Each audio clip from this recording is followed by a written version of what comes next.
도르트 신조 강의 14번째 시간이고요. 오늘 이제 1, 2가 끝나고 이제 네 번째 교리입니다. 그런데요, 우리가 이렇게 계속 도르트 신조, 도르트 신경을 함께 나누면서 제가 아르미니우스 주의 이렇게 계속 말씀을 드려요. 그런데 이제 도르트 신조에서 말씀하시는 것이 무엇인가가 궁금해서 인터넷을 찾아보거나 다른 목사님들에게 아르미니우스 주의자가 누굽니까? 이러면 글쎄요 이렇게 말씀하실 수 있어요. 왜 그러냐면 이제 약 한 10년 전, 그러니까 저보다 한 10살 정도 많으신 목사님들은 아르미니우스라고 이것을 배우지 않고 학문파 이렇게 배웠습니다. 왜냐하면 이 아르미니우스 주의자들, 즉 아르미니우스가 가르쳤던 인간의 자유의지의 중요함, 이것이 신앙생활에뿐 아니라 구원에도 영향을 미친다라고 그 가르침을 따랐던 사람들이 네덜란드에서 황제에게 보냈던 편지가 학문서입니다. 그래서 그들을 아르미니우스 주의자라고 부르지 않고 학문파 이렇게 부릅니다. 그래서 인터넷이나 다른 목사님들에게 여쭤보시려면 학문파들이 중요하게 여겼던 자유의지 이렇게 여쭤봐야 이해를 하세요. 그래서 아르미니우스 주의자들이 이렇게 말하면 이렇게 못 알아들으시는 분도 있어요. 그게 뭘까? 잠깐 고민하실 수 있거든요. 그래서 만약에 인터넷이나 다른 곳에서 설교를 들으시다가 학문파라는 것이 나오면 아르미니우스 주의자들을 뜻하는구나. 그들이 보냈던 문서가 학문서입니다. 그래서 그래요. 그래서 이제 학문파라고 통칭하기도 합니다. 그래서 이 용어를 헷갈리시면 안 되고요. 아르미니우스 주의, 왜 제가 이렇게 부르냐면 아르미니우스 주의자들의 주장, 인간의 자유의지가 구원에도 영향을 미친다라는 이 주장은 지금 알미니안 주의자들이 주장하는 것과 똑같기 때문에 저는 자꾸 아르미니우스 주의라고 말씀을 드리는 거예요. 왜 그러냐면 알미니안, 어디서 많이 들어봤는데 뭐였더라? 하면 그게 아르미니우스 주의자들이 주장하던 인간의 자유의지, 이것을 구원에 있어서도 영향을 미친다라고 가르치는 사람들이구나. 대표적인 현 시대의 알미니안 주의자들이 있습니다. 없는 것 같지만 우리에게는 구원이 일방적 하나님의 은혜라는 것이 당연하지만 웨슬리주의자들, 즉 웨슬리안들 중에 하나님의 구원은, 즉 인간의 구원은 하나님의 콜링과 인간의 응답, 즉 하나님께서 손을 내밀고 인간이 그 손을 맞잡아야 이루어진다라고 말하는 구원은 하나님의 일방적 은혜요, 은총이 아니고 하나님과 사람이 협동하여 이루어진다라고 말하는 신인 협동설을 말하는 이 알미니안 주의자들이 지금도 있습니다. 대표적인 게 감리교, 성결교, 순복음입니다. 그래서 제가 이 알미니안이라고 말은 안 합니다. 왜냐하면 이 도르트 신조의 시대에서는 알미니안 단어는 없었어요. 아르미니우스의 이 후예들이 주장했던 것을 20세기에 조금씩 바꿔서 구원이 하나님과 사람의 협력으로 이루어진다라고 주장하는 이 알미니안 주의자들과 똑같기 때문에 그것에 대한 경각심을 가지라고 저는 이들을 학문파라고 부르지 않고 그대로 아르미니우스 주의자 이렇게 부르는 겁니다. 그래서 만약에 구원이 하나님과 사람의 협력을 통해 우리에게 이루어집니다 라고 가르치면 저 사람은 알미니안 주의자구나, 아르미니우스 주의자구나, 학문파구나 라고 생각하시면 틀리지 않아요. 그런데 많은 목사님들이 이렇게 가르칩니다. 그래서 자꾸 행위를 강조하고 그것이 구원받아 감사해서 하는 게 아니라 구원받기 위해서 해야 된다라고 자꾸 가르쳐요. 이것은 성경에서 말씀하시는 구원이 예수님의 십자가의 사건이 얼마나 확실한 것인가에 대한 그분들이 아무리 십자가를 강조한다고 해도 그 십자가의 사건을 오히려 무너뜨려버리는 잘못된 결과입니다. 구원에 있어서는 사람은 어떠한 것도 내세울 수 없습니다. 구원에 있어서는 그렇다라는 것이죠. 구원받은 이후의 삶에 있어서 물론 사람은 하나님의 말씀에 자발적으로 순종하면서 그 말씀을 지켜가려고 노력할 때 사람이 등장하는 겁니다. 그때야 비로소 그것은 구원받은 이후에 등장하는 것이지 구원받기 위해서는 아니다 라는 기준을 우리는 가지고 있어야 합니다. 우리에겐 당연하지만 어떤 이에게 이것은 굉장히 큰 신앙의 고민거리입니다. 그래서 내가 무엇을 하지 못해 두렵다. 내가 교회에서 지금 이것을 다 하고 있는데 나는 함께하지 못해서 두렵다 이렇게 하는 거예요. 직분을 받는데 누구는 300만 원씩 내는데 나는 300만 원을 못 내니까 하나님 앞에 죄 짓는 것 같고 이게 이렇게 돼버리는 거예요. 오늘은 그것이 아니다 라는 것을 이미 알고 있는 것이지만 조금 더 탄탄하게 다지기 위해서 성경에서는 이 구원받기 전, 구원받은 후 어떻게 말씀하시느냐 그것에 대해 좀 저희가 알아보려고 해요. 타락의 영향입니다. 즉 하나님께서 타락하기 전 사람을 지으셨죠.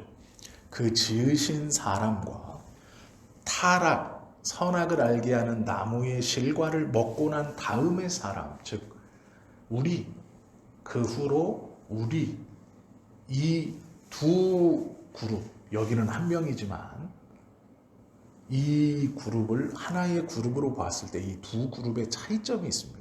그게 무엇인가? 성경에서 말씀하시는 대로 오늘 우리가 좀 보려고 합니다. 이 말이 어렵게 되어 있지만 어렵지 않은 말입니다. 아르미니우스 주의자들에 따르면 십자가에서 그리스도의 죽으심은 모든 사람에게 구원이 가능하도록 한 능력의 사역이었습니다. 그래서 세상의 사람들이 알건 모르건 예수 그리스도를 믿건 안 믿건 예수님의 사역은 이미 그들 모두를 구원하시기에 충분하다. 그러나 그들이 자유의지로 하나님의 그 십자가의 사건을 들었음에도 거부하면 그들은 자신의 선택으로 구원을 거부했기 때문에 지옥에 가는 것이 마땅하다. 이렇게 가르친 거예요. 그러면 이제 사람들이 묻습니다. 뭘 묻냐면 원래 개혁파에서 가르쳤던 하나님의 일방적 구원에서 하나님이 누구는 선택하고 누구는 선택하지 않았다라는 이 선택당하지 않은 사람들의 멸망이 기정사실이고 하나님께서 선택하지 않았다면 하나님은 사랑이시냐? 하나님은 공평이시냐? 이렇게 물어요.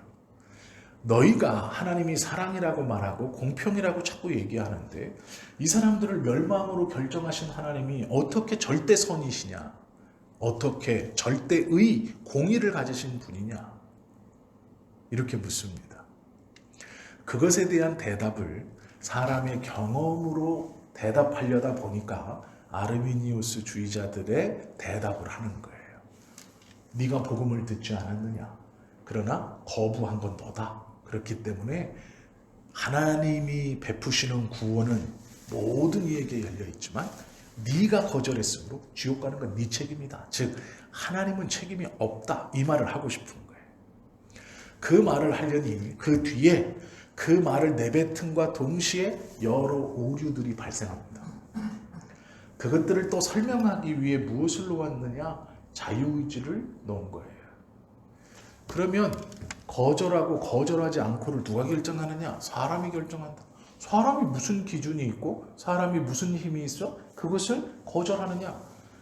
창조자이신 하나님이 구원을 내려보냈는데 사람이 무슨 힘이 있다고 그것을 거절할 수가 있느냐라고 할 때 들고 나온 것이 자유의지입니다. 네가 아침에 일어나서 오늘은 국을 먹을까 말까 결정하지 않느냐? 그게 의지다.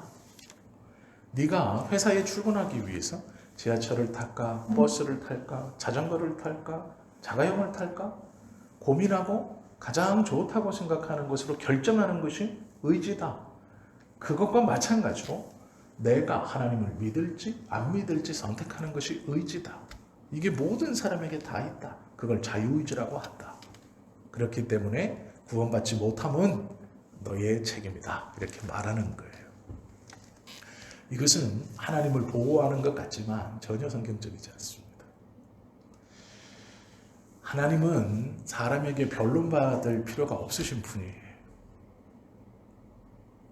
우리가 아무리 똑똑하게 하나님을 변론하고 싶어도 하나님은 하나님께서 창조한 역사의 흐름 속에서 당신을 계시하고 계시고 당신의 옳음과 당신의 선함과 당신의 정의를 그의 모든 창조물을 운행해 가시고 역사를 이끌어 가시며 보여주고 계세요.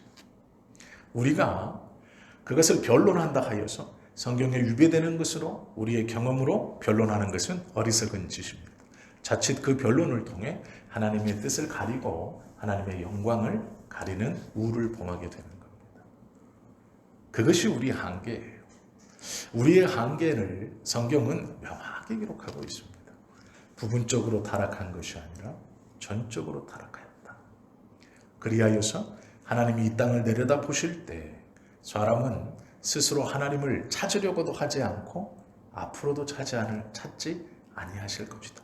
그래서 예수님이 육신하시어서 이 땅에 오셔서 찾지 않을 사람들에게 하나님이 너희를 찾는다라는 이 놀라운 복음을 전하러 오셨다라고 가르쳐주는 것이 성경이죠. 아르미니우스 주의자들의 핵심은 자유의지입니다. 이 자유의지가 얼마나 놀라운 것인지 구원에도 관여할 수 있다라는 거예요. 오늘은 그게 아니다라는 것을 자유의지의 정의가 무엇인가? 왜 우리는 그렇게 하지 못하는가?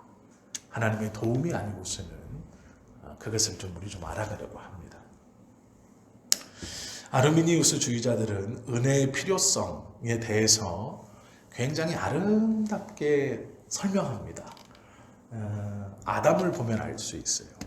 처음에 창조한 아담의 신분 그리고 그 아담의 상태가 어땠느냐? 성경은 사람을 지을 때 우리가 우리의 형상대로 이렇게 말했습니다. 그러면 성부, 성자, 성령 삼위 하나님의 형상대로 사람을 지은 거예요. 그래서 우리는 전통적으로 하나님의 형상과 모양을 같은 단어로 봅니다. 형상과 모양을 같은 단어로 봐요. 이게 이제 중요한 말입니다. 아르미니우스 주의자들은 형상과 모양을 다른 것으로 봅니다. 즉 우리가 우리의 형상대로라고 했을 때의 형상은 이 겉껍데기라는 거예요. 그러면 하나님이 누구처럼 생겼나요? 사람처럼 생긴 거예요. 두 발이 있으시고 두 팔이 있고 얼굴이 있고 이렇게 생긴 거예요. 어린아이들이 왜 사람 그리면 이렇게 그리잖아요. 이렇게. 그것처럼 하나님도 생겼다. 클 수도 있고 작을 수도 있지만 큰 형태는 머리 하나, 팔 두 개, 몸통, 다리 두 개. 이게 형상이라는 거예요. 그러면 모양은 무엇이냐?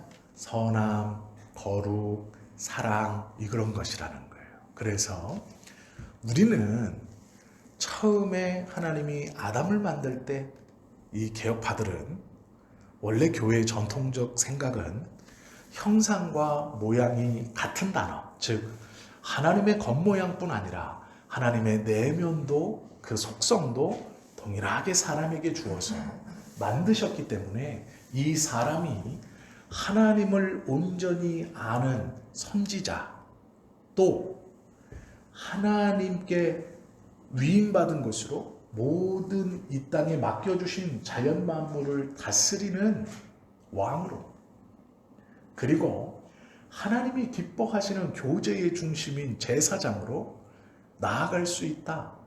그 직분을 온전히 소화한 것이다. 이렇게 믿었어요. 그런데 아르미니우스 주의자들은 이것을 분리시켰습니다. 겉모양만 비슷하게 창조하셨지 겉 형상 그것만 창조해서 사람에게 아담에게 주셨지 그 모양 그것은 주신 일이 없다.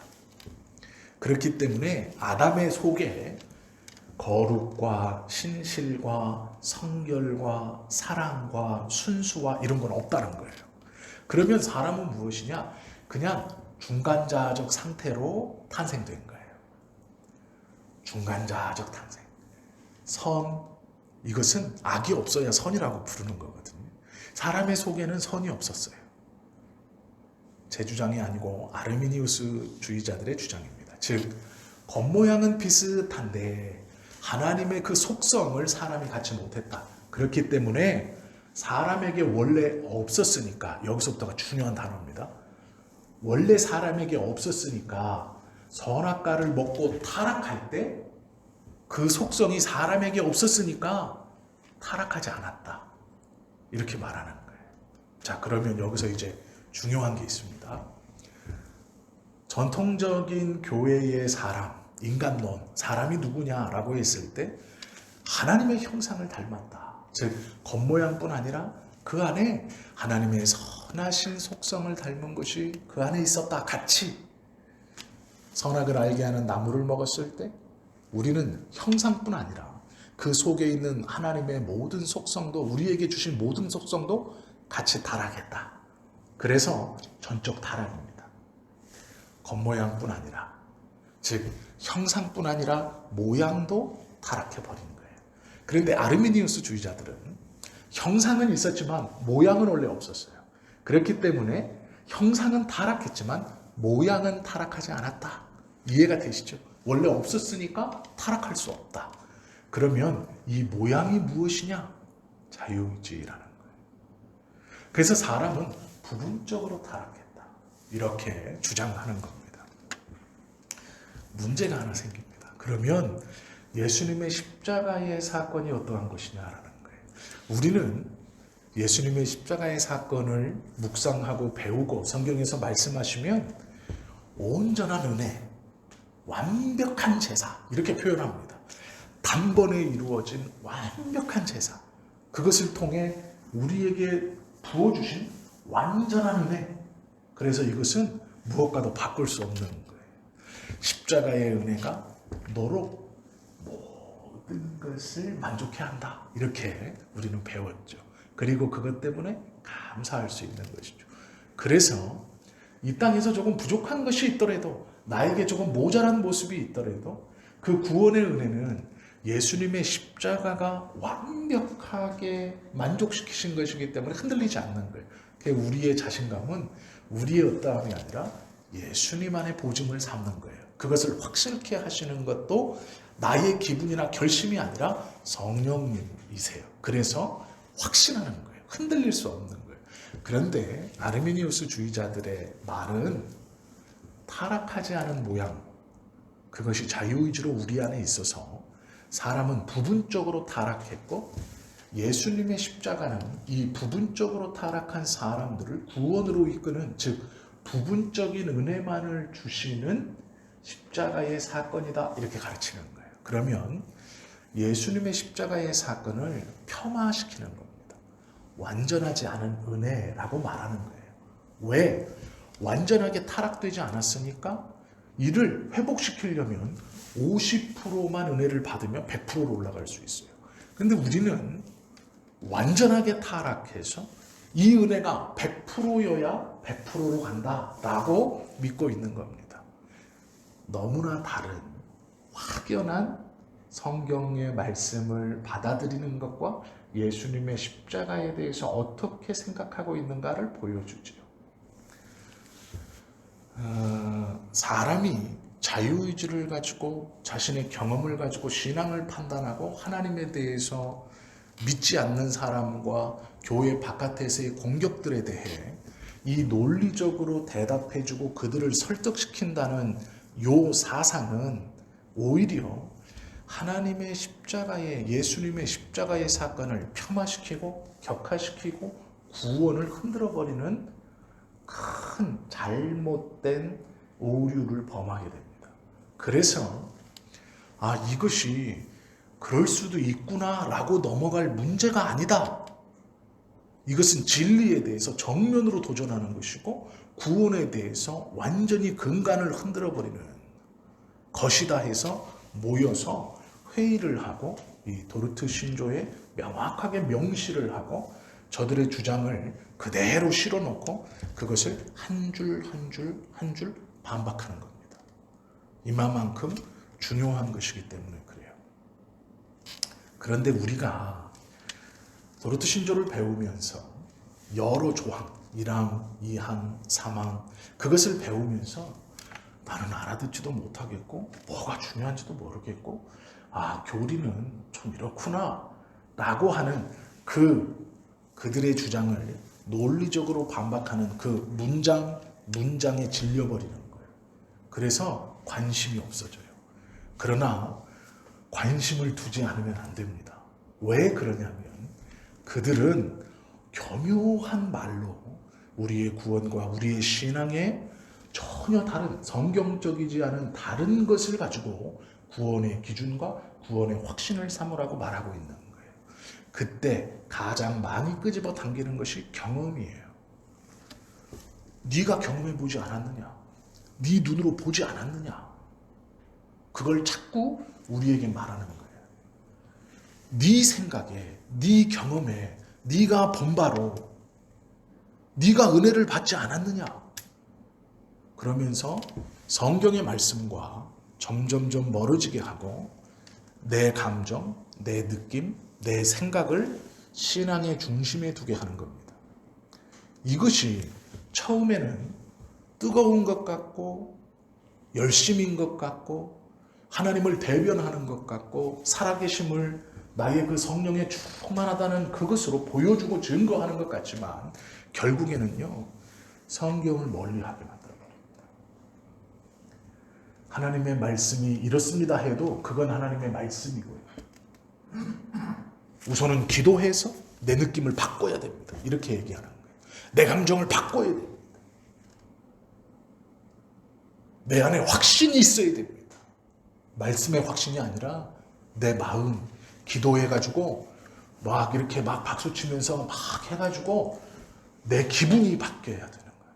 우선은 내 기분이. 그게 성령의 이게 잘못된 거예요. 어느샌가 길을 잘못 들게 하고 이 구원에 있어부터 하나님의 말씀이 아니라 자신의 감정과 경험과 느낌을 가지고 더 중요하다라고 보게 해서 엉뚱한 길로 빠지게 하는 겁니다. 정말로 많은 신앙인들이 그 잘못을 범하고 있어요. 이 아르미니우스 주의자들은요 멍청한 사람들이 아닙니다. 똑똑했어요. 하나님을 사랑함도 열심히 있었습니다. 그러기에 하나님을 변증하고 싶었어요. 저 사람들이 하나님을 공격하지 못하게 만들고 싶었습니다.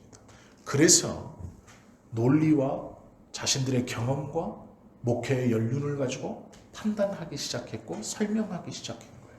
그런데 문제는 그것을 판단하고 설명하는 데 있어서 하나님의 말씀이 중심이 아니라 하나님의 말씀이 서브가 되고 자신들의 경험과 자신들의 생각과 자신들의 느낌이 중요하게 돼버린 거예요. 그렇기 때문에 성경의 말씀을 끌어다 쓰긴 하지만 그 말씀 자체로 증거하시는 구원이 아닌 자기들의 것을 포장하고 설명하기 위해 성경의 말씀을 끼워서 교묘하게 말장난을 하고 있는 겁니다. 우리는 그것에 많이 넘어가요. 하나님이 처음에 창조하신 아담은 완전하고 온전한 사람이었습니다. 왜 완전했느냐? 그가 하나님과 친밀했다는 것을 보면 우리는 아담의 상태가 어떤가를 알 수 있어요. 하나님은요, 구약에서 선지자들이, 이름 높은 선지자들이, 하나님께 크게 쓰임받은 선지자들이 하나님을 대면하는 것도 아니고 하늘에서 그에게 하나님의 음성이 들렸을 때 그들의 반응은 하나같이 나로 죽게 되었도다. 내가 부정함을 가지고 거룩하신 하나님을 배웠도다. 이렇게 말해요. 왜 그러냐면 그것은 하나님이 시킨 게 아니에요. 거룩함이 가까이 오자 죄됨이 자신 스스로 물러나 두려워하는 거예요. 베드로가 물 위에서 예수님을 가리켜 무릎을 꿇고 주여 나는 죄인입니다. 나를 떠나소서 했던 것은 예수님이 베드로에게 네가 죄인이다라고가 아니에요. 거룩하심에 스스로 죄가 밀려 두려워 떠는 거예요. 그런데 아담은 그 두려워 뜸이 없었어요. 이것은 온전하다는 뜻입니다. 하나님께서 아담을 어떻게 지었느냐? 온전하게 지었어요. 왜요? 그는 하나님 앞에서 두렵지 않았어요. 떨지 않았습니다. 스스로 물러남이 없었어요. 그 말은 그의 온전함을 뜻하는 거예요. 겉모양뿐 아니라 그 속의 마음도 하나님 앞에 두려움과 물러섬이 일어나지 않는 마음, 본능적으로 두려워 떨지 않는 마음이 그 안에 있었어요. 왜요? 하나님은 그에게 온전한 선지자로, 온전한 제사장으로, 온전한 왕으로 자신의 가진 것을 나누어 주시고 너도 이것을 가지고 있다. 즉 선지자라는 것은 하나님의 말씀을 대언하는 자입니다. 말씀만 대언하는 게 아니라 하나님의 마음이 무엇인지 알고 그것을 가르치는 자예요. 그래서 선지자라고 하는 거예요. 그의 비유나 그의 말이 사람마다 다를 수는 있어요. 그렇지만 중요한 것은 선지자는 하나님께서 지금 우리 말씀을 듣는 이스라엘 백성들, 우리들에게 원하시는 것이 무엇인가를 분명히 알고 전했던 사람이 선지자예요. 아담은 하나님의 마음이 무엇인가를 명확히 알아요. 그렇게 두렵지 않은 거예요. 그 명확히 아는 그것에 어긋남이 없는 생활을 했기 때문에 무섭지 않은 거예요. 물러나지 않는 거예요. 그러나 선악을 알게 하는 나무의 실과를 먹은 뒤 아담은 물러납니다. 숨어요. 두려워 떱니다. 왜요? 이것이 타락이에요. 이것이 죄의 무서움입니다. 온전하게 지음받은 사람이 전적으로 타락했다는 거예요. 하나님을 너는 죄를 졌으니 나가라가 아니에요. 자기가 피하는 거예요. 하나님을 자기가 두려워하는 거예요. 그 부르시는데도 못 나가요. 이것이 타락입니다. 그런데 문제는요, 죄가 들어왔다는 건 이런 상태인 거예요. 자동차는 앞으로 가게 만들어졌을까요? 뒤로 가게 만들어졌을까요? 자동차는요, 앞으로도 가고 뒤로도 가요. 자동차의 바퀴는 앞으로도 가고 뒤로도 갑니다. 그죠? 자동차가 앞으로만 간다면 참 힘든 일이 많을 거예요. 예를 들어서 주차를 했는데 뒤로 못 가는 자동차, 이거 참 곤란한 일이 많이 벌어질 겁니다. 자동차는 앞으로도 가고 뒤로도 가요. 물론 앞으로 가는 일이 95% 이상이라서 앞으로 빨리 가게 만들어 놨어요. 효율적으로. 그러나 뒤로도 분명히 갑니다. 그리고 특별히 자동차에 있는 바퀴는요, 앞으로도 굴러갈 수 있고 뒤로도 굴러갈 수 있어요. 자, 그런데 이 자동차를 비탈길의 중간에 세워놨다고 생각해 보세요. 자동차를 평지에 세우는 게 아니라, 평지에 세우는 자동차라면 우리가 주차장에서 경험 있으시죠? 쭉 뒷범퍼에 손을 대고 앞으로 밀면 차가 앞으로 갑니다. 반대로 앞범퍼에 손을 잡고 뒤로 밀면 차는 뒤로도 가요. 그런데 이걸 평지가 아니라 언덕에 세워놨다고 생각해 보세요. 경사로에 세워놨습니다. 똑같은 자동차예요. 이 자동차의 바퀴는 앞으로도 가고 뒤로도 갈 수 있어요. 자, 그런데 이렇게 세워놓고 사이드를 풀었어요. 그러면 이 자동차는 무조건 어디로 갑니까? 아래로 가요. 이 자동차가 올라갈 수 있을까요? 못 올라갑니다. 이 바퀴가 앞으로 갈 수 있어요. 그러나 이 바퀴는 계속 뒤로 갈 거예요. 왜요? 경사졌기 때문에 그래요. 우리의 타락은 이와 같아요. 앞으로 갈 수 있는 게 아니에요. 죄라는 경사면에 우리가 서 있기 때문에 우리가 우리 스스로 앞으로 갈 수 있다고 착각하는 거예요. 왜요? 평지에 있으면 앞으로도 갔거든요. 이해가 되시죠? 이 비유가. 평지에 있을 때를 죄 가운데 있을 때하고 동일시하게 여기시면 안 돼요.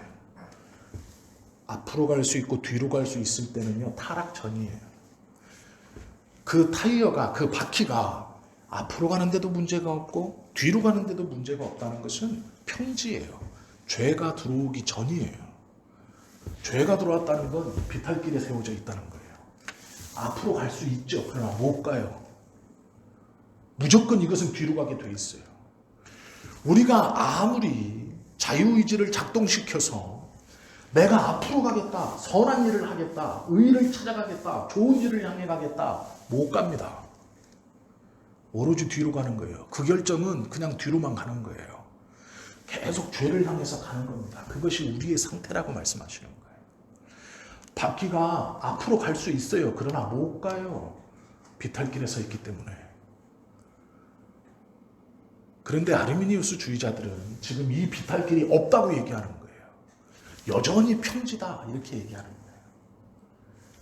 자유의지로 너는 앞으로 갈 수도 있고 뒤로 갈 수도 있다. 아니에요. 죄라는 비탈길에 세워진 우리는 뒤로만 가는 거예요. 무슨 결정을 하든 사이드를 풀면 그냥 계속 밑으로만 가는 거예요. 사이드를 채운다고 앞으로 전진하는 게 아니고 계속 뒤로 물러나는 겁니다. 그 자리에 서 있는 것은 앞으로 나가는 게 아니에요. 이것이 죄이고 타락입니다. 그래서 우리는 우리 스스로 선함을 행할 수 있다라고 생각할지도 모르지만 전혀 그렇지 않습니다. 비탈길에 세워놓은 자동차의 바퀴는 뒤로만 가요. 전혀 자기 스스로 앞으로 갈 수 있는 힘이 없습니다. 그럴 수 없어요. 이것이 우리의 상태입니다. 아무리 좋게 꾸미고 아무리 내가 그래도 좀 세상에서 지위도 있고 배우기도 했고 내가 품위도 있고 돈도 있고 이만한데 내 스스로 앞으로 가는 걸 못할까? 갈 수 있습니다. 선생님 정도면 이라고 말하고 싶지만 그럴 수 없습니다. 성경은 그렇게 얘기 안 해요. 앞으로 갈 수 있다고 생각하기 때문에 구원의 길이 꼭 예수님에게만 있는 것이 아니다라는 말도 하는 거예요. 앞으로 갈 수 있다고 생각하기 때문에 정말 죄송한 말이지만 우리는 비탈길에 서 있는 타이어와 같아요. 앞으로 굴러갈 수 없어요. 잡아주지 않으면 그냥 계속 밑으로 내려갈 뿐이에요. 끊임없이 반대로 가는 거예요. 스스로 위로 올라갈 수 없어요. 죄는 그런 겁니다. 이미 우리는 악을 쫓아 그 기울어진 곳에 서 있는 거예요. 우리가 아무리 머리를 돌리고 내가 아무리 어떻게 판단해도 그것은 아래로 가는 거예요. 위로 갈 수 없습니다. 더군다나 자기가 남을 위로 가게 해줄 수 있다라고 말하면 안 돼요. 특별히 구원에 있어서 성경 어디에도 그렇게 말씀해 주지 않습니다. 우리가 자꾸 우리의 생각이나 내 감정이나 어떠한 것을 하나님과 같다라는 것에 놓으면 안 됩니다. 그것은 그의 믿음이나 신앙이 하나님이 아니고 자기 자신일 때 일어나는 일입니다. 우리는 계속 주의해야 돼요. 나의 믿음이나 신앙이 혹여 이렇진 않은가? 내 감정, 내 기분이 말씀보다 더 중심에 있진 않은가? 항상 고민해 보아야 합니다. 아무리 인간이 성숙해도 인간은 구원에 있어서 어떠한 영향력도 미치지 못합니다. 도덕적으로 아무리 우위에 있어도 그 도덕성을 보시고 하나님이 그를 구원해 주지 않아요. 앞으로 갈 수 있는 능력이 탁월하다 하고 앞으로 갈 수 있는 생각만 한다 하여도 우리는 앞으로 갈 수 없어요. 그걸 빨리 인정하라는 거예요.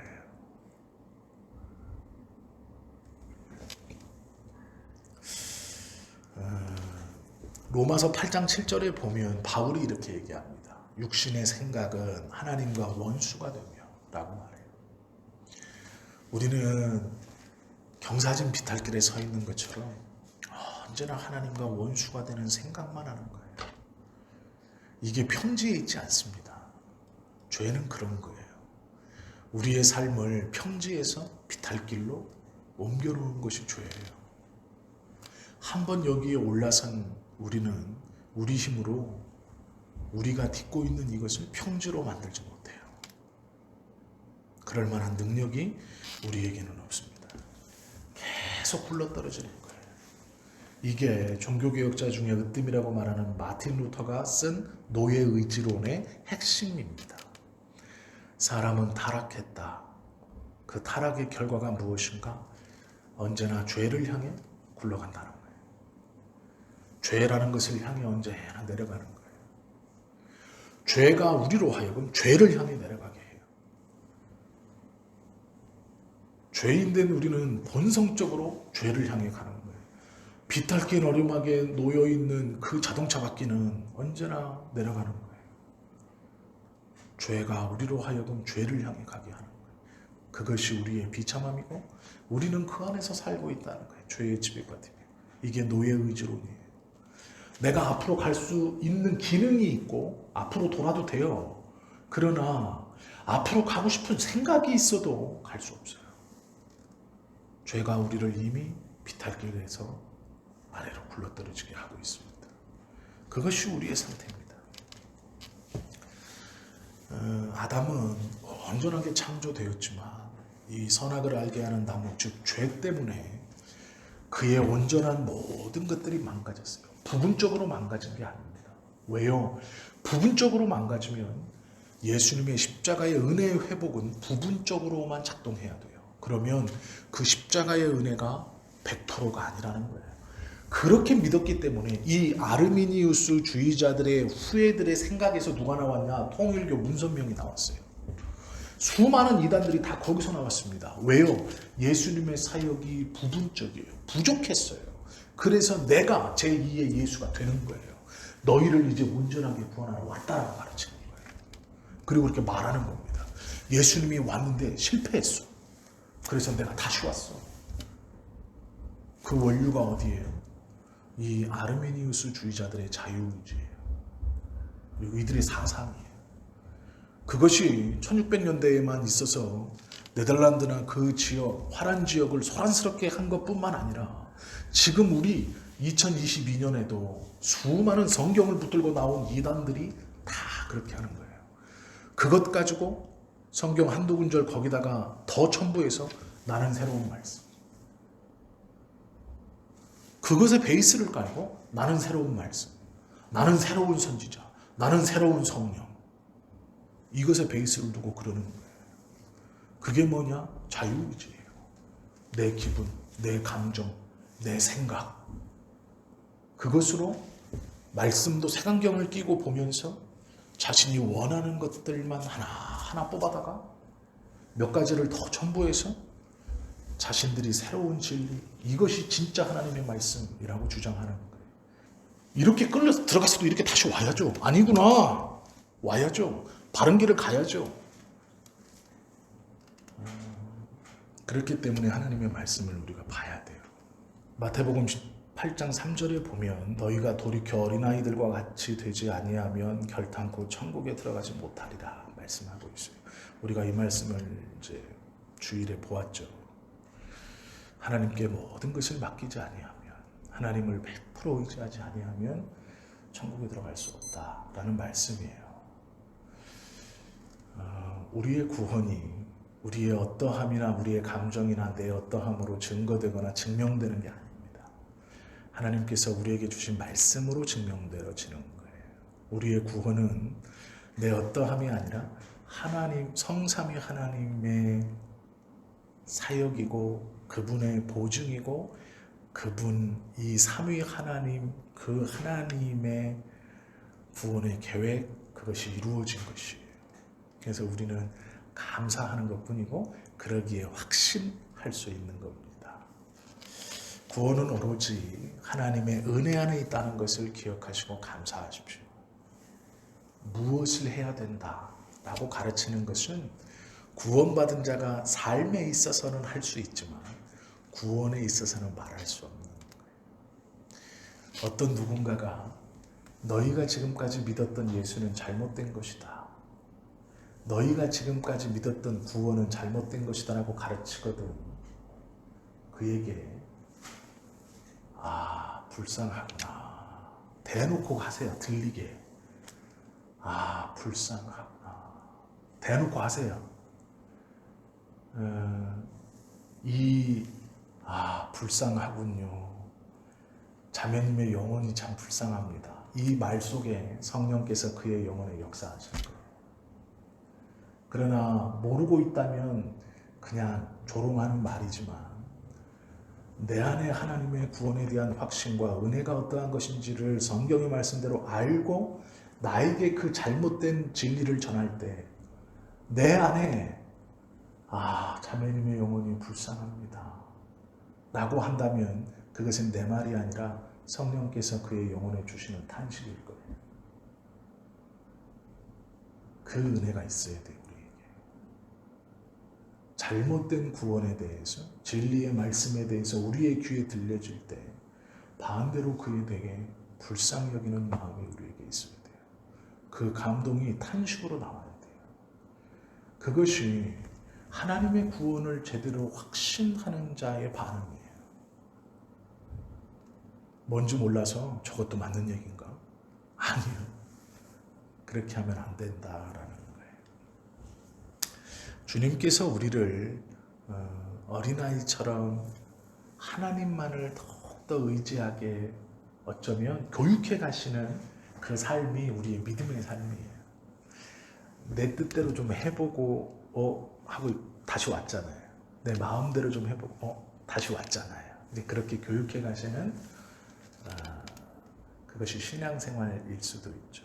또 어떤 이는 그 교육이 끝나고 이제 정면으로 부딪히면서 하나님께서 원하시는 믿는 자의 삶은 이것이지 라고 하며 치열하게 살아가는 삶도 분명히 있을 거예요.